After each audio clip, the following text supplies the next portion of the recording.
Hello friends, welcome to Editeria. मैं प्रवीण कुमार आप लोगों का स्वागत करता हूं आज के इस वीडियो में, जो है मध्यकालीन भारतीय इतिहास के क्रम में अगला वीडियो। इससे पहले हम लोगों ने भारत पर मुस्लिम आक्रमण से संबंधित 2 वीडियो देख लिए हैं। आज के वीडियो में हम लोग पढ़ेंगे मोहम्मद गौरी को।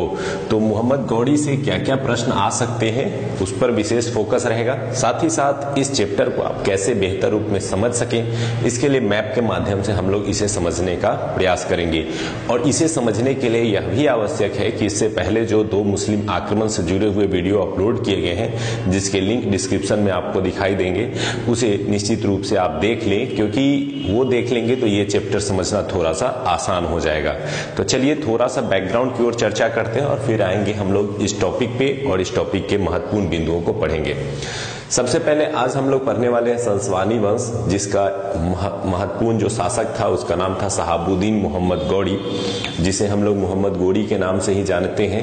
तो शहाबुद्दीन मोहम्मद गौरी इसका पूरा नाम था। तो इससे रिलेटेड सबसे पहला जो पॉइंट जो समझने के लिए वो है परिचय। तो परिचय क्या है वो उसको देखते हैं। भारतीय सीमा क्षेत्र से अफगानिस्तान के क्षेत्र में एक प्रदेश था जिसका नाम था गजनी। उसी गजनी प्रदेश का शासक गजनबी भारत में आक्रमण किया। उसने 17 बार आक्रमण किए। सभी आक्रमण लगभग उसने जीते और भारत से बड़ी संख्या में धन लूट करके वो वापस लेकर के गया। लेकिन गजनी में जब उसके उत्तराधिकारी हुए तो वो उतने मजबूत उत्तराधिकारी शासक नहीं बन सके। परिणाम स्वरूप गजनी का साम्राज्य धीरे धीरे टूटने लगा। और इसी क्रम में उसी गजनी साम्राज्य के अंतर्गत एक क्षेत्र था जिसका नाम था गौर। उस गौर प्रदेश में एक नया वंश, छोटा सा वंश उभर करके सामने आता है और उस वंश का जो स्थापना है या पहला शासक जो देखने को मिलता है वो कुतुबुद्दीन हसन था। अब कुतुबुद्दीन हसन के 6 बेटे होते हैं, फिर उनमें साम्राज्य बढ़ता है। फिर आकर के एक शासक जो महत्वपूर्ण शासक उभर करके आता है, उसी का नाम था शहाबुद्दीन मोहम्मद गौरी। तो यहाँ पे जो सबसे महत्वपूर्ण बिंदु है वो है गौरी के संबंध में पढ़ना। इसके पूर्वज, इसके वंशों के बारे में ज्यादा डिटेल में पढ़ने की जरूरत नहीं है, क्योंकि वहां से प्रश्न नहीं पूछे जाते हैं। तो बस यहां पर आपको मूल रूप से यह ध्यान देना है कि गौर प्रदेश जो पहले गजनी के ही साम्राज्य क्षेत्र में हुआ करता था, वहां पर एक नए वंश का उदय होता है जिसे संसवानी वंश के नाम से हम जानते हैं। इसी संसवानी वंश का एक महत्वपूर्ण शासक उभर करके आता है मोहम्मद गौरी, जिसने भारत पर कई आक्रमण किए। अब इसके भारत पर आक्रमण के इतिहास को हम लोग पढ़ेंगे। आक्रमण के क्रम में क्या क्या महत्वपूर्ण बिंदु उभर करके सामने आते हैं जिनसे एग्जाम में प्रश्न बन सकते हैं, उसको देखेंगे। तो आइए शुरू करते हैं। सबसे पहले जानना जरूरी है इसके उद्देश्य के संबंध में कि आखिर शहाबुद्दीन मोहम्मद गौरी ने भारत पर आक्रमण क्यों किया। थोड़ा सा अंतर है गजनबी में और मोहम्मद गौरी में। गजनबी के भारत पर आक्रमण करने का उद्देश्य जहां धन लूटपाट करना और यहां से संपत्ति प्राप्त करना था, वहीं गौरी का उद्देश्य थोड़ा अलग था।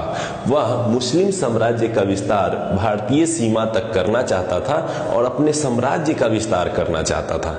साथ ही साथ वह जो गजनबी प्रदेश था उस पर भी अपना नियंत्रण स्थापित करना चाहता था। तो इस उद्देश्य से इसने भारत पर आक्रमण किया था। तो दोनों में अंतर साफ साफ स्पष्ट याद रखिएगा कि जहां गजनबी का उद्देश्य भारत में आक्रमण करने का जो था वो धन लूटना था, वहीं गौरी का उद्देश्य भारतीय सीमा क्षेत्र में अपने साम्राज्य का विस्तार करना था। तो इसी उद्देश्य से उसने भारत पर आक्रमण करने की मंशा बनाई। इस क्रम में उसने सबसे पहला आक्रमण जो भारतीय क्षेत्र में किया वो मुल्तान में किया, जो आपको पता होगा कि वर्तमान में पाकिस्तान क्षेत्र में है। तो इस मुल्तान में उसने आक्रमण किया 1175 ईस्वी में। यहां से आपको एक प्रश्न बनता है कि मोहम्मद गौरी ने भारतीय सीमा क्षेत्र में पहला आक्रमण कब किया। तो पहला आक्रमण उसने 1175 में किया। कहां किया? मुल्तान पर किया। और इसमें उसको क्या मिली? तो जीत मिली। पहली जो आक्रमण थी उसमें उसको सफलता मिली। इस सफलता से वह काफी खुश हुआ और भारतीय सीमा क्षेत्र में और आक्रमण करने के संबंध में योजना बनाने लगा। उसका जो मूल जो मूल ध्यान था वह था कन्नौज क्षेत्र पर, जो कि मध्य भारत में स्थित था। तो उसकी पहली मंशा थी कि वह कन्नौज भारत अर्थात मध्य भारत के क्षेत्र पर जो है वह अपना अधिकार कर ले, ताकि भारत के अधिकांश भागों पर अधिकार करना आसान हो जाए। तो वह कन्नौज को केंद्र बना करके या उद्देश्य का मूल केंद्र बना करके भारतीय सीमा की ओर बढ़ना शुरू करता है। अब भारतीय सीमा क्षेत्र में उसके आक्रमण से पहले हम लोग थोड़ी सी स्थिति जान लेते हैं इस मैप के माध्यम से भारत में क्या कंडीशन थे। इस समय गुजरात के क्षेत्र में चालुक्य वंश का शासन था, जहां का राजा भीम द्वितीय या मूल राज द्वितीय था, जो कि अल्पवयस्क था, और इनकी माता नाइक देवी जो एक विधवा थी वह भी इनके शासन में योगदान करती थी। तो इस तरह से नाइक देवी और भीम द्वितीय के नेतृत्व में चालुक्य वंश का शासन गुजरात में चल रहा था। कन्नौज के क्षेत्र में गढ़वाल वंश का शासन था, जो एक राजपूत वंश था, और इसके शासक उस समय जयचंद थे। इसके अलावा अजमेर के क्षेत्र में चौहान वंश का शासन था, जिसके शासक पृथ्वीराज तृतीय थे, जो पृथ्वीराज चौहान के नाम से जाने जाते हैं और राजपूत शासकों में एक महान राजपूत शासक के रूप में जाने जाते हैं। अब यहाँ पर अजमेर में चौहान वंश थे और दिल्ली में भी चौहान वंश थे। इसकी एक छोटी सी स्टोरी है जो कि आपको पता होनी चाहिए। अजमेर क्षेत्र में जो चौहान वंश के शासक पृथ्वीराज चौहान के पिता थे, उनकी शादी जो है दिल्ली में हुई थी। और आपको पता होगा कि दिल्ली में जो तोमर वंश थे उन्होंने ही दिल्ली की जो है स्थापना की थी। तो इस तरह से दिल्ली और अजमेर में वैवाहिक संबंध था। और पृथ्वीराज चौहान के जो नाना थे अनंगपाल, दिल्ली के शासक थे, वो निसंतान थे, अर्थात उनके पास पुत्र नहीं था। तो वो उन्होंने क्या किया कि पृथ्वीराज तृतीय को ही अपना उत्तराधिकारी नियुक्त कर दिया। इस प्रकार अजमेर के शासक भी पृथ्वीराज चौहान ही हो गए और दिल्ली के शासक भी पृथ्वीराज चौहान ही हो गए। तो इस तरह से अजमेर से लेकर के दिल्ली तक के क्षेत्र पर पृथ्वीराज चौहान के माध्यम से चौहान वंश का शासन चल रहा था। तो एक बड़ा सा क्षेत्र जो है वो चौहान वंश के संपर्क में था। अब यहां से कुछ आगे जानने के जो विषय है, महत्वपूर्ण बिंदु है, वो ये है कि इस क्षेत्र में चौहान वंश का शासक, इस क्षेत्र में चालुक्य का और इस क्षेत्र में कन्नौज का। इसके अलावा भी छोटे छोटे राजपूत वंश और कई शासक जो थे वो भारत के विभिन्न भागों में देखने को मिलते हैं। लेकिन जो इस चैप्टर से रिलेटेड है वो यही 3 बिंदु है जिन्हें आपको मूल रूप से ध्यान रखना है। अब आते हैं, आगे बढ़ते हैं। हमने देखा कि मोहम्मद गौरी ने भारत में पहला आक्रमण जो है मुल्तान में किया। 1775 ईस्वी में उसका आक्रमण जो है मुल्तान पे हुआ और वह अपने आक्रमण में पूरी तरह से सफल रहा। इस सफलता को देखकर उसने क्या किया कि अब इस मार्ग से जो है वो कन्नौज के क्षेत्र में बढ़ने का प्रयास किया। और इसके लिए उसने सबसे पहले आक्रमण किया 1178 ईस्वी में गुजरात क्षेत्र पर। और गुजरातियों के शासक कौन थे? तो चालुक्य। चालुक्यों से भिड़ंत हुई गौरी की, और गौरी की इस युद्ध सीमा में भीम द्वितीय का नेतृत्व और नाइक देवी के नेतृत्व में जो युद्ध लड़ा गया वो माउंट आबू क्षेत्र में लड़ा गया। और इस युद्ध में गौरी की पराजय हो जाती है। तो आपको ये याद रखना है कि इस युद्ध में मोहम्मद गौरी की हार हो गई थी और भारत में पहला पराजय का सामना उसको अगर कहीं करना पड़ा था तो गुजरात में करना पड़ा था। और इस युद्ध का नेतृत्व किसने किया था? तो भीम द्वितीय एवं नाइक देवी ने किया था। नाइक देवी के संबंध में कहा जाता है कि अल्पवयस्क पुत्र को जो है ये योगदान करती थी शासन चलाने में और बहुत ही साहसी महिला थी। इनके दोनों के प्रयासों से मोहम्मद गौरी की पराजय हो जाती है। तो यहां से एक प्रश्न पूछता है कि मोहम्मद गौरी की पहली पराजय भारत में कहां हुई थी या किसके साथ संघर्ष के दौरान हुई थी? तो चालुक्यों के साथ संघर्ष के दौरान हुई थी गुजरात में। तो ये आपको याद रखना है 1178 ईस्वी, यहाँ 75, ये 78। अब आते हैं प्रथम तराइन का युद्ध। ये भी आपने कई बार पढ़ा भी होगा बुक में कि पृथ्वीराज चौहान और गौरी के बीच जो है तराइन का युद्ध हुआ था। इसमें आपको ये ध्यान देना है कि जो पृथ्वीराज हम लोग पढ़ते हैं वो पृथ्वीराज तृतीय हैं। कई बार प्रश्न पूछा जाता है तो पृथ्वीराज तृतीय या पृथ्वीराज चौहान के नाम से उन्हें संबोधित किया जाता है।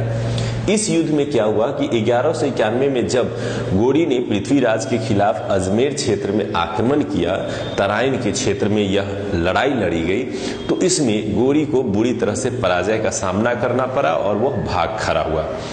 अब गोरी वापस जाता है और 1 साल पुनः तैयारी करता है, तैयारी कर कर भारत में आने का प्रयास करता है। जबकि दूसरी ओर पृथ्वीराज चौहान जो अजमेर के शासक थे वो ये सोचते हैं कि बहुत ही आसानी से हमारे सेनापति ने ही जब गोरी को पराजित कर दिया है तो अब वो दोबारा आएगा भी तो हम उसे आसानी से हरा सकते हैं।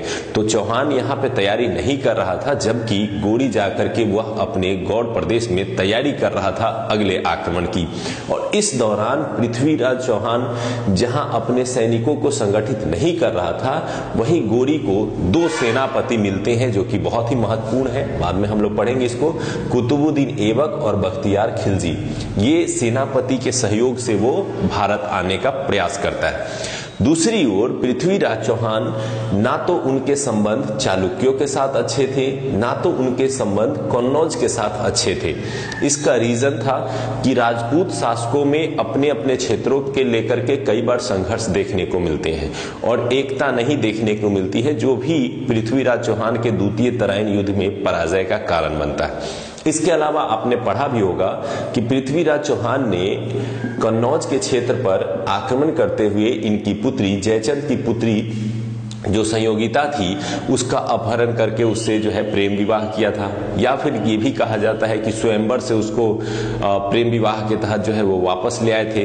तो कन्नौज क्षेत्र और अजमेर के इस पृथ्वीराज चौहान के बीच संबंध अच्छे नहीं थे। परिणाम स्वरूप जब द्वितीय तराइन का युद्ध 1192, ये याद रखेंगे, 1191, 1192, इसमें जब द्वितीय तराइन के युद्ध में गौरी भारत आया तो इस बार किसी भी राजपूत शासकों ने उनका सहयोग नहीं किया और पृथ्वीराज चौहान इस युद्ध में हार जाते हैं और गौरी की जीत हो जाती है और पृथ्वीराज की हार हो जाती है। अब यहाँ पे कई कहानियां प्रचलित हैं। एक जो इतिहासकार अधिकांशतः मानते हैं कि इस युद्ध के बाद पृथ्वीराज चौहान को बंदी बना लिया गया, बंदी बना ले जाने के बाद उसे अजमेर में रखा गया और बाद में ऐसा पाया गया कि पृथ्वीराज चौहान जो है वह किसी प्रकार से कूटनीति कर रहा है, संघर्ष के लिए प्लान कर रहा है, तो उसकी हत्या कर दी गई। ये एक कहानी है। दूसरी ओर आपने नाम सुना होगा चंद बरदाई का, पृथ्वीराज रासो की जिसने रचना की है। उस पृथ्वीराज रासो में एक कहानी ये प्रचलित है कि पृथ्वीराज चौहान ने ही गोरी की हत्या की थी और उसके संबंध में जो है बहुत सारी कहानियां आपको मिल जाएंगी कि उसने बैठा हुआ था, इसकी आंखें फोड़ दी गई थी, तो इसने जो है तीर चला करके पृथ्वीराज चौहान ने जो है गोरी की हत्या कर दी थी।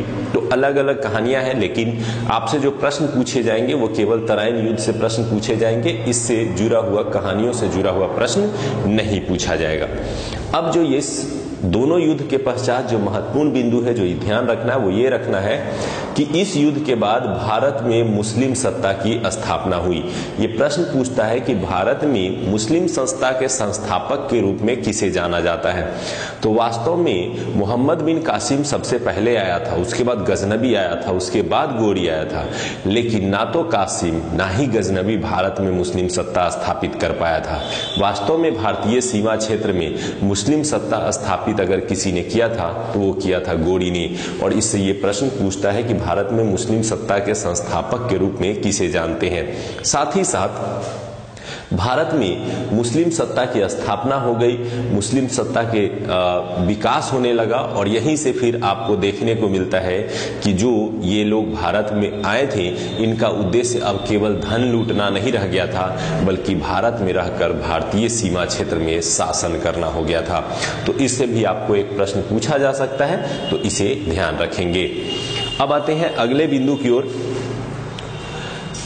अब अगली लड़ाई जो है ये अजमेर और दिल्ली, ये दोनों आ गए मोहम्मद गौरी के चंगुल में, क्योंकि उसने द्वितीय तराइन युद्ध में हरा दिया पृथ्वीराज चौहान को। पृथ्वीराज चौहान का जो सीमा क्षेत्र था अजमेर का और दिल्ली का, ये दोनों ही अब गौरी के कब्जे में आ जाते हैं। अब चूंकि मोहम्मद गौरी का उद्देश्य मूल रूप से कन्नौज क्षेत्र पर ही अधिकार करना था, इसके कारण उसने फिर लड़ाई लड़ी चंदावर का युद्ध। चंदावर का युद्ध 1194 ईस्वी में लड़ा गया और इसमें लड़ा गया जयचंद और गोरी के बीच।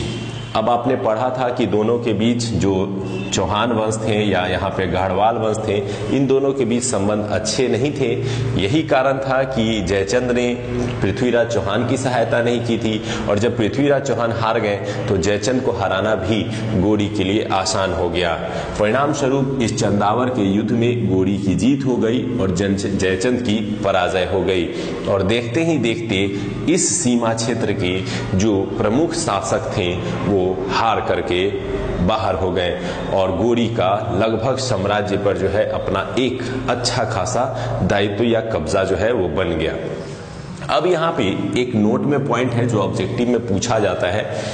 इस कन्नौज में जीत दर्ज करने के बाद मोहम्मद गोरी ने एक सिक्का चलाया, और सिक्के पर जो है उसने देवी लक्ष्मी की जो है आकृति बनवाई। ये कई एग्जाम में प्रश्न पूछा गया है कि किस मुस्लिम शासक ने अपने विजय की उपलक्ष्य में जो है अपने सिक्कों पर देवी लक्ष्मी का चित्र उत्कर्णित करवाया या चित्र बनवाया, तो ये मोहम्मद गोरी ने करवाया था। मोहम्मद गोरी ने देवी लक्ष्मी की आकृति बनवाई, साथ ही साथ दूसरी ओर इसमें जो है अरबी भाषा में कलमा भी लिखवाया। तो एक ओर देवी लक्ष्मी का चित्र और एक ओर जो है अरबी भाषा में कुछ कलमा लिखे गए। ये एक सिक्का जो है उसने कन्नौज विजय के बाद चलवाया था, जिसको लेकर के कई एग्जाम में प्रश्न पूछे गए हैं। जैसे पिछले चैप्टर में आपने पढ़ा कि गजनबी ने संस्कृत में उस पर कुछ लिखवाया था, उसी तरह से इसने देवी लक्ष्मी की आकृति वाली सिक्के जो है इसने चलवाए थे। तो मोहम्मद गोरी से संबंधित कुछ पॉइंट्स थे, इनको थोड़ा सा फिर से रिकॉल करते हैं, फिर लास्ट में आ जाते हैं। सबसे पहले हम लोगों ने देखा कि गौर प्रदेश में एक संसवानी वंश की स्थापना हुई। इसके सबसे प्रमुख शासक थे शहाबुद्दीन मोहम्मद गोरी।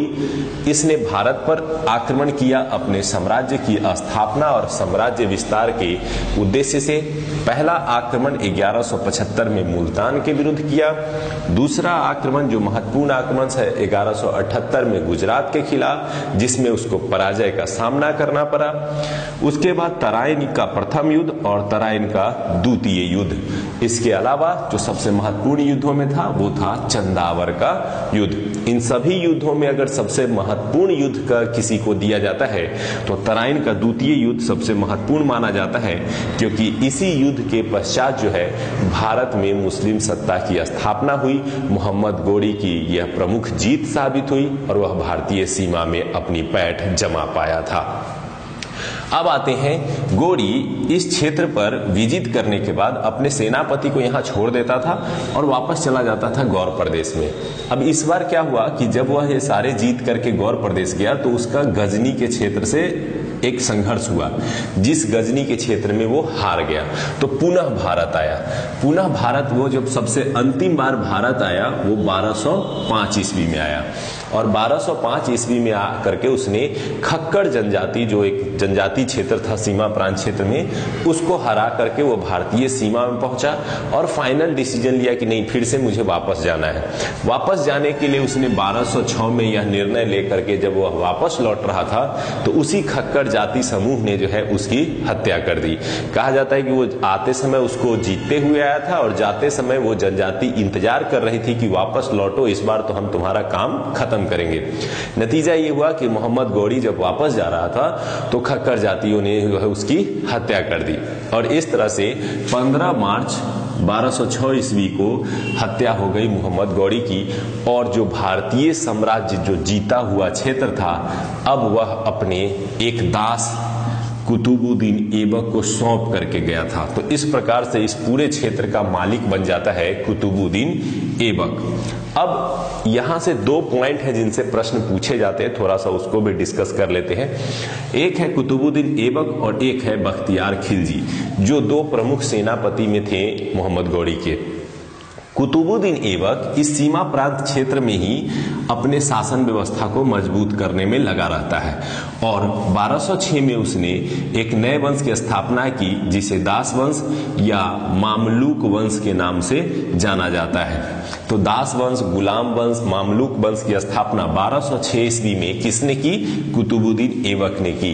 तो अगले जो वीडियोस की सीरीज आएगी उसमें हम लोग सल्तनत काल को पढ़ेंगे और उसमें इन विभिन्न वंशों को कि दास वंश कौन है, खिलजी वंश, फिर तुगलक वंश, इनसे रिलेटेड प्रश्नों को हम लोग देखेंगे। तो कुतुबुद्दीन ऐबक ने क्या किया, तो दास वंश की स्थापना की और लाहौर से ही इसने अपना शासन चलाना शुरू किया। पाकिस्तान क्षेत्र में लाहौर में इसकी सत्ता थी। बाद में इल्तुतमिश आता है जो दिल्ली को अपनी राजधानी बनाता है पहली बार और दिल्ली से शासन करना शुरू करता है। तो कुतुबुद्दीन ऐबक के संबंध में इसमें एक शॉर्ट जानकारी अगले वीडियोज में, जहां हम लोग स्पेशली दास वंश को पढ़ेंगे, वहां डिटेल में पढ़ेंगे। बख्तियार खिलजी को पढ़ते हैं कि बख्तियार खिलजी भी इसका एक सेनापति था। वह इस सीमा क्षेत्र से बाहर निकलता है और बंगाल बिहार के क्षेत्र में जो है आक्रमण करता है। और बंगाल बिहार के क्षेत्र में उसने 1200 से लेकर के जो है 1206 तक के बीच में जो है इसने इस क्षेत्र में आक्रमण किया। और इस आक्रमण के दौरान बिहार के क्षेत्र में उसने नालंदा विश्वविद्यालय और विक्रमशिला विश्वविद्यालय दोनों को ध्वस्त किया, जिससे बहुत सारे पीसीएस में प्रश्न पूछे गए हैं। इसके अलावा एसएससी हो, रेलवे हो, सभी जगह इस तरह के प्रश्न पूछे जाते हैं कि बिहार में जो प्रसिद्ध शिक्षा का केंद्र था नालंदा विश्वविद्यालय, विक्रमशिला विश्वविद्यालय, इसको ध्वस्त किसने किया था, तो बख्तियार खिलजी ने किया था। जो कौन था, तो यह एक प्रकार से सेनापति था मोहम्मद गोरी का, जिसने बिहार बंगाल के क्षेत्र पर अभियान के दौरान ये कार्य किए थे। जब उसने बिहार के इन प्रमुख शिक्षा केंद्रों का तहस नहस कर दिया, तो फिर उसके बाद वह बढ़ा बंगाल की ओर। बंगाल की ओर वहां पर एक शासक था जिसका नाम था सेन वंश। सेन वंश का अंतिम शासक था लक्ष्मण सेन। तो इसने बंगाल के क्षेत्र पर आक्रमण किया और लक्ष्मण सेन जो है वो अपना जो है किला छोड़ करके भाग जाता है। परिणाम स्वरूप इस बंगाल क्षेत्र पर भी बख्तियार खिलजी का शासन स्थापित हो जाता है और वह लखनौती तक जो है अपना सीमा बना करके वहां पर टिक जाता है। तो इस तरह से बख्तियार खिलजी ने बिहार बंगाल को भी मोहम्मद गौरी के सीमा क्षेत्र में पहुंचा दिया। तो यहां पर जो ध्यान रखने वाली बिंदु है कि बिहार और बंगाल विजित करने का जो श्रेय है पहली बार किस मुस्लिम शासक को दिया जाता है, तो बख्तियार खिलजी को दिया जाता है, क्योंकि बिहार और बंगाल जीतने का स्वप्न जो है ना तो गोरी ने देखा था ना तो ऐबक ने देखा था। यह स्वप्न डायरेक्ट किसने देखा, बख्तियार खिलजी ने देखा, जो कि सेनापति था। तो इस तरह से इस पूरे चैप्टर के जो महत्वपूर्ण बिंदु थे उसको आप लोगों ने समझ लिया। अगले वीडियोज में हम लोग क्या पढ़ने वाले हैं उसको थोड़ा सा मैं बता दूं। हम लोग पढ़ने वाले हैं भारत के प्रमुख राजपूत वंश, जो अलग अलग क्षेत्रों में विभिन्न राजपूत वंश थे। चूंकि जिस समय मुस्लिम आक्रमण हो रहे थे अधिकांश क्षेत्रों में राजपूत वंश थे, तो इसी के साथ हम लोग वो पढ़ेंगे। और जैसे ही ये राजपूत वंश खत्म होगा हम लोग शुरू करेंगे सल्तनत काल, जिसमें सल्तनत काल में जो 5 प्रमुख वंश हैं उनको पढ़ेंगे, जैसे दास वंश, खिलजी वंश, गुलाम वंश आदि। तो इसको हम लोग देखेंगे। तो उम्मीद करते हैं कि ये श्रृंखला आपको पसंद आ रही होगी और इससे काफी कुछ सीखने को मिल रहा होगा। पिछले वीडियोज भी आपको दिखाई दे रहे होंगे, उसे आप लोग निश्चित रूप से देख लें, और ताकि आपकी जो एक तैयारी है वो अच्छी श्रृंखला में बन सके। इसके अलावा नीचे डिस्क्रिप्शन में पिछले वीडियोज के लिंक और टेलीग्राम लिंक दिए हैं, जहां से आप जुड़ करके कुछ पीडीएफ भी, रिलेटेड पीडीएफ आपको दिलाए जाएंगे, वहां से आप प्राप्त कर सकते हैं। धन्यवाद दोस्तों, एडुटेरिया से जुड़ने के लिए, इतना सारा सपोर्ट करने के लिए। लाइक सब्सक्राइब करना ना भूले, दोस्तों को शेयर करें ताकि अधिक से अधिक दोस्त जो है एडुटेरिया से जुड़ सके। धन्यवाद।